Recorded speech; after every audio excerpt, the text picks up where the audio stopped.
So the first thing I wrote here was prerequisites for receiving Quranic guidance for believers. Now, the first item there is your moral compass is still intact. If you really want to benefit from the guidance of the Quran, your moral compass needs to be intact. What does that mean? In simple language, here's what that means. Every human being, Allah has gifted them with a moral calculator inside them. Every person is a moral human being, every human being. Allah put the ruh inside every human being, yes or no?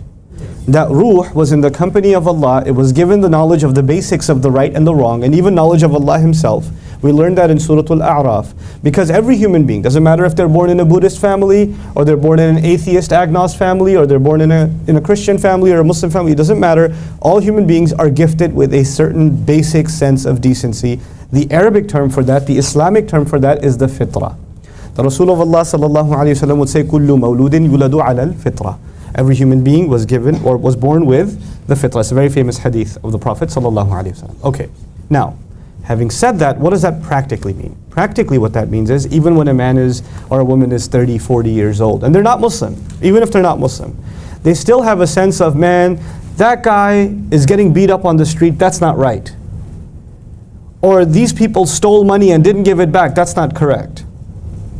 Or they shouldn't be insulting their coworkers that way, that isn't right. They have a sense of justice inside them. It didn't come from necessarily even their, actually you go across cultures, it's not even from the upbringing. If you go across cultures, different cultures, you'll find everybody has a sense of justice. Everybody has a problem with injustice. Everybody has respect for the truth. Everybody has a disgust for lying. Even if they may be engaged in lying once in a while themselves, if you were to ask them, do you think lying is wrong? Overwhelmingly, what are people going to say? Yeah, yeah. You know what that means? That their moral compass is still intact. There's some part of that fitrah is still alive in there. Okay. Now, I wrote on top for believers. You see that? Prerequisites for receiving Quranic guidance for believers. I put a qualification there. So it kind of raises an interesting question. How could you be a believer, a Muslim, and your moral compass is not intact? Why would I put that there? Because it's possible. It's possible that somebody's Muslim and they've lost their moral compass. They don't have a conscience anymore. It's very possible. It's actually possible that they have a lot of knowledge of the religion and they have no decency left. That's possible too. Allah talks about that problem in the Quran. On the outside a believer, on the inside something filthy, something disgusting. That does happen. Okay. So now how do you and I know that our fitrah is still intact?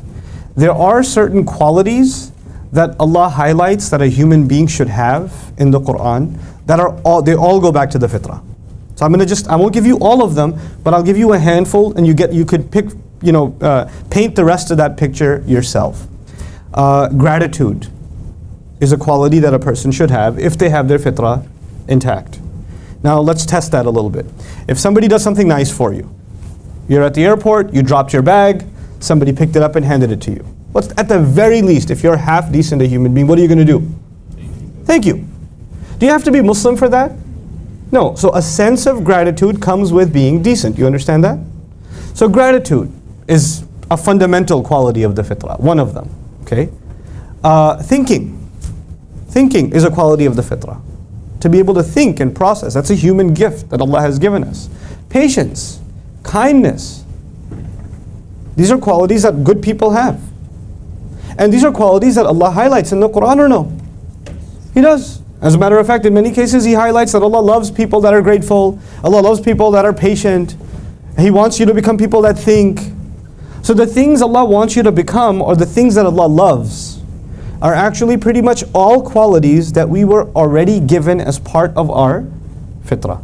They were supposed to be inside of us already. You with me so far? Okay. So if a person has a really big patience problem, or they're not grateful for anything, they have a hard time being grateful. It's very hard for them to say thanks. It's very hard for them to be humble. Humility is another actually fundamental quality of the fitrah. And humility has many levels, but the first of them is to be able to admit your mistakes, to be able to admit you're wrong, or you're not the best, or to be able to admit someone's doing a better job than you are, right? Some people have a really hard time with that, to be able to admit their mistake. So if your fitrah is not intact, then you're going to have a hard time with the Quran. Now let me tell you what that means. That means that you might actually learn a lot about the Quran. You might learn Arabic grammar. It's just been a day for you guys, but you might learn loads of Arabic grammar. You might actually study 10 or 20 tafasir at one time, but you still won't get guidance out of it because fitrah isn't there. So you understand that first prerequisite? Okay? So that's something very internal. Like we have to kind of really gauge ourselves where we are to be able to benefit from this first prerequisite. The second is that you're approaching it as a seeker, not a critic. This is a really important one.